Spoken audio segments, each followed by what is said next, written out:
He was a monster in the ring. His helmet flew off, and we thought his head had flew off.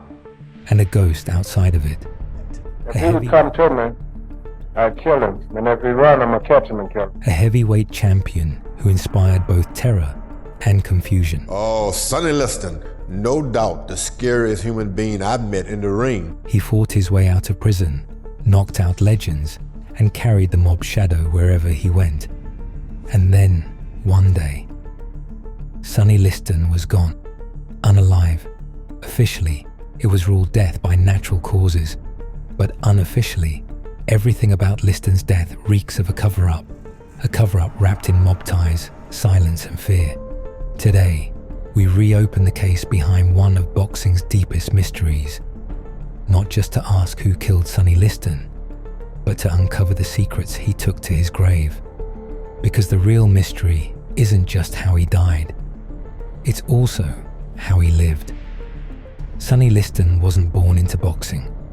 He was born into invisibility. Somewhere in the 1930s, as no one knows the exact year, he entered the world as one of 25 children on a sharecropper's farm in Arkansas, where birth certificates were optional and beatings weren't.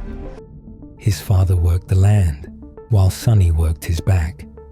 He never finished elementary school, he never learned to read, and most of his childhood was spent running from a belt, a boot, or whatever his father's hands could find. But by his teens, Sonny ran north to St. Louis, chasing something better. Unfortunately, all he found was prison, armed robbery, assault, a string of crimes born from desperation. And in 1950, he was sentenced to 5 years at Missouri State Penitentiary. But inside those walls, something changed. He found boxing, or maybe boxing found him. While conducting a routine training session, a Catholic priest by the name of Father Alois Stevens noticed something unusual. The way Sonny moved, the way he hit, he was so impressed it stopped him cold in his tracks. He immediately introduced Sonny to the penitentiary's athletic director, who also was amazed by Sonny's abilities and raw power, and immediately gave him a pair of gloves. They gave him gloves. He gave them knockouts, and by 1952, he was paroled. But he was no longer just a convict. He was a weapon, but freedom had a price, because waiting for him outside those prison gates weren't promoters. They were gangsters. Frankie Carbo, Blinky Palermo, John Vitale. They didn't run gyms. They ran boxing rackets. They controlled fights, controlled fighters, and also controlled outcomes. And Sonny, he wasn't their client, he was their property. Signed, sealed, and delivered to the mob. A muscle-bound enforcer with wrecking ball fists and a rap sheet to match. By the late 1950s, Sonny Liston wasn't just winning, he was dominating. Liston was knocking the cops out, breaking the just knocking. So when he comes to a town, Liston comes to Philadelphia, so to speak. He wasn't flashy, he didn't dance, he didn't talk trash, he just destroyed people. And Sonny Liston, I watched him here in the gym a few months ago, and he can hit a guy in the elbows and just about break his arm. With a 15-inch fist, a reach that smothered opponents, and a jab that felt like getting hit with a telephone pole. Nobody wanted to fight him. But in 1962, heavyweight champion Floyd Patterson finally agreed, but only after relentless public pressure. Liston knocked him out in 2 minutes and 6 seconds. It was then followed up with a rematch, which unfortunately had the same result, but this time more brutal.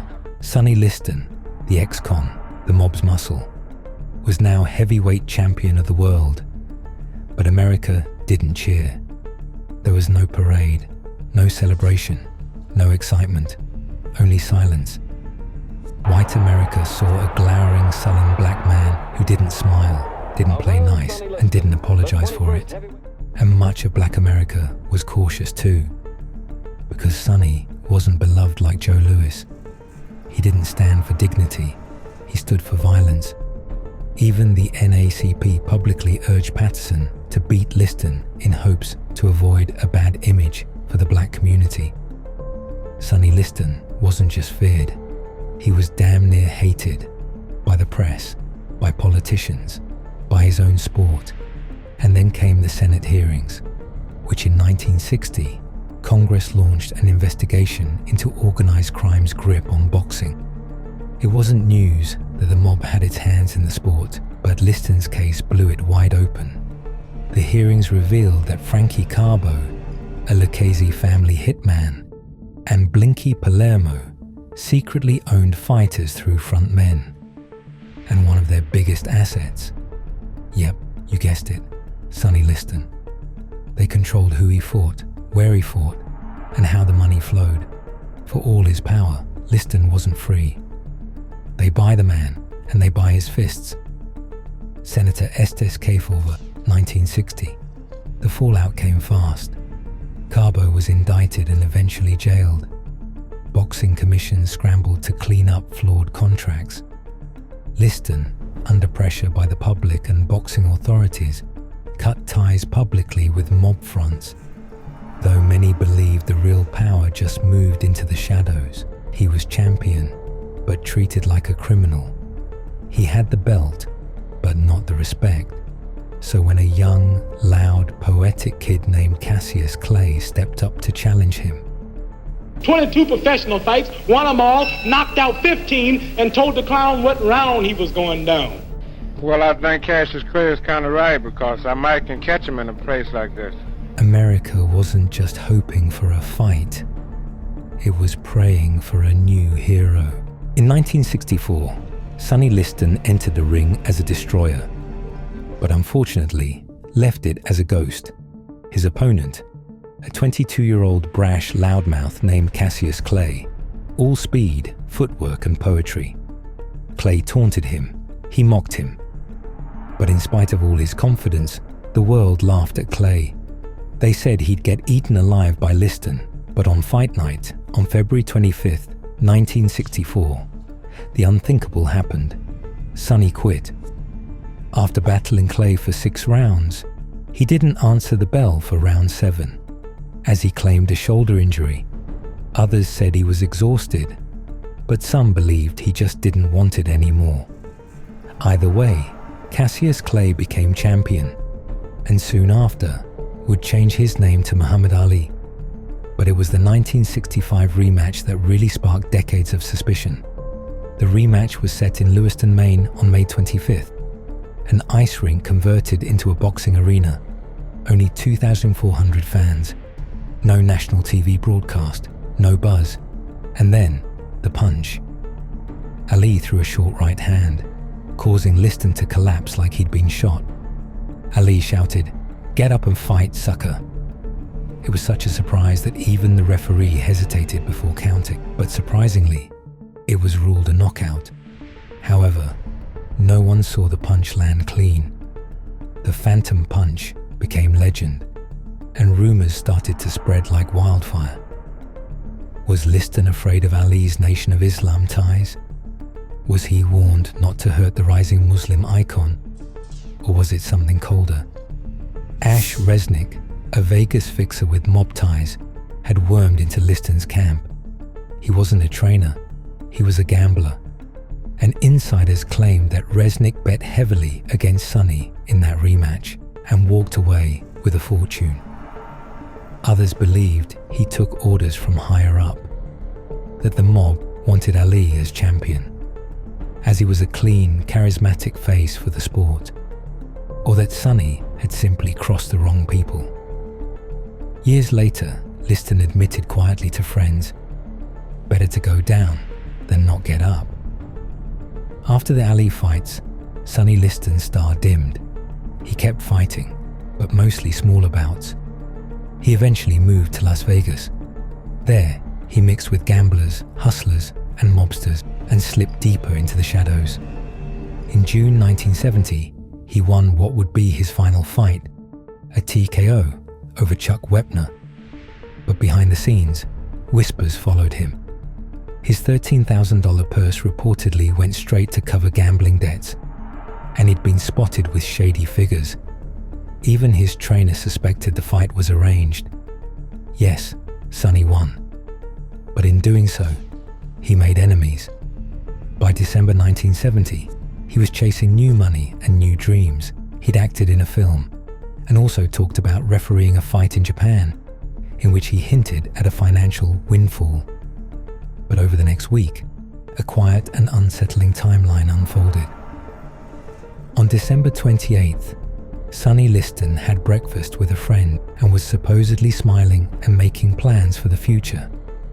That same day, he drove to Los Angeles for a meeting at Paramount Studios, a promising Hollywood opportunity on the horizon. Then the next day, on December 29th, he left LA and made the long drive back to Las Vegas, alone. However, the following day, on December 30th, police would later mark this as the day he died, because on December 31st, Liston missed a New Year's Eve party at Johnny Tocco's gym, a tradition he never skipped. Friends called, no answer. They called again, still nothing. And then, silence. Days passed with no word from Sonny Liston. Newspapers piled up at the front door. Milk bottles left outside began to sour. But on January 5th, 1971, Geraldine Liston returns home from visiting family. The house is silent, but the TV is still on. She walks into the bedroom and finds her husband's body, bloated, unalive, with blood on his face. Apparently, he'd been unalive for days. However, the coroner ruled his death a pulmonary edema, which is another term for heart failure. But nothing about the scene added up. No signs of struggle, no forced entry. And then came a discovery that raised more questions than answers. When police entered Sonny's home, what they found looked suspicious. Investigators found needle marks on his arm, a balloon of heroin in the kitchen, all signs pointing to a drug overdose. But there was one glaring problem. There was no syringe. And Sonny, well, he hated needles. His close friends swore he was terrified of them. Johnny Tocco, his trainer, said flatly, Sonny hated needles. He'd never touch heroin. Never. Just weeks earlier, after a minor car accident, Sonny was given a single hospital injection. So disturbed with having to do this, he didn't stop talking about it for days. He showed the needle mark to friends, furious. To those who knew him, the idea of Sonny willingly injecting heroin wasn't just unlikely, it was impossible. And then there was the toxicology report, which showed signs of opiates. However, not enough to definitively kill a man his size. So if it wasn't an overdose, what was it? And why was there no needle found? Why no signs of struggle? And on top of all of this, why rush to call it natural when nothing about it looked natural? Which then begs the question, what if Sonny didn't inject anything himself? What if someone injected it into him? Because if Sonny didn't do it to himself, someone else did. And in Sonny's world, that narrows the suspect list fast. By the late 1960s, Sonny wasn't just a former champion. He was a man drowning in debts, enemies, and underworld ties. His mob connections weren't relics of his early career. They were active business. In Las Vegas, Sonny collected debts for loan sharks. He ran with heroin dealers, including Robert Red Rodney, a jazz musician turned trafficker. Together, they leaned on people, made threats, made collections, always enforcing. But in 1969, Sonny was partying in a known drug house when suddenly federal agents raided it. Everyone was arrested, except Sonny. He ended up walking away free. But was it just pure luck, or was it leverage? Whispers started to spread. Sonny's a snitch. And if that was true, he was a threat to criminals and to dirty cops alike. And then there was Ash Resnick. Resnick wasn't just Sonny's friend. He was his bookie, his handler, his mob liaison in Vegas. But by late 1970, their relationship soured. Money missing, bets gone bad, resentment boiling. Then Sonny suddenly turned up unalive, alone, with heroin in his system. Then, more than a decade later, in 1982, an informant named Erwin Peters came forward. He claimed Ash Resnick had paid a disgraced ex-cop by the name of Larry Gandy to kill Sonny. But how did he do it? With a hot shot of heroin, a forced overdose, no bruises, no gunshot, no witnesses. But Gandy wasn't fiction. He was real. A former Las Vegas police officer, busted for burglary and suspended for corruption. In 2014, when asked point blank, "Did you kill Sonny Liston?" Gandy smirked and replied, "You've come to ask me if I killed Sonny Liston." He denied it, but never convincingly. And Peters, the informant who accused him, he died just a few years later of carbon monoxide poisoning in his garage. While ruled an accident, Peters' family thought otherwise. Because Sonny Liston, once the mob's fiercest fighter, had suddenly become disposable. And in Vegas, when the mob disposes of you, the city looks the other way. There was no homicide investigation, no deep dive into the missing syringe, no questioning of Ash Resnick, no serious suspects. The Las Vegas police ended up closing the case in days, listing the cause of death as natural, due to a pulmonary edema. Some say Vegas police didn't want to stir up the mob in the early 1970s. Others say the coroner, faced with a decomposed body, simply had no clear answers. But others think it went deeper. What if Sonny knew too much? Too much about fixed fights, too much about the Ali rematch, too much about mob payoff stretching from Vegas to New York. Sonny had been used, controlled, and exploited. But maybe by 1970, he was ready to talk. And in that world, talking was fatal. So if he was ready to talk, someone made sure he never got the chance. But what followed wasn't silence. It was questions, and a funeral filled with suspicion. Sonny Liston's funeral drew one of the strangest crowds in boxing history. Boxing royalty, casino bosses, hustlers, street kids, even mob-connected friends lurking in the shadows. Joe Louis, the great brown bomber, served as a pallbearer. He arrived late, joking. Sonny would understand. I was out shooting craps. But Geraldine, Sonny's wife, rejected the overdose theory. She said he had a weak heart, but also a clean soul. His closest friends, still suspicious, still doubtful. Reporters wrote him off as a fallen brute, a tragic relic, the indestructible man who died with a needle in his arm, whether it belonged there or not. But something strange happened. In death, Sonny became something else. He became a legend, a warning. Really, a ghost. He became boxing's ghost story. The silent destroyer, used by the mob, discarded by the sport, erased from the spotlight. There were no documentaries, no statues, no tributes, just whispers in Vegas bars, and a simple bronze plaque in a quiet cemetery, engraved with only 2 words, a man. But what kind of man was Sonny Liston? The champion? The criminal? Or maybe something far more complex? So what really happened to Sonny Liston? Was it heart failure? Was it a drug overdose? Or a mob hit disguised as both? We may never know the truth. But in the murky world of fixed fights, mob power, and $1 million silence, one thing is undeniable. Sonny Liston wasn't just a fighter. He was a man surrounded by darkness, and in the end, that darkness swallowed him whole.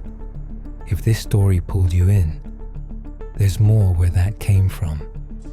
Subscribe for more mysteries, unsolved deaths, and the hidden history behind the headlines. Take care.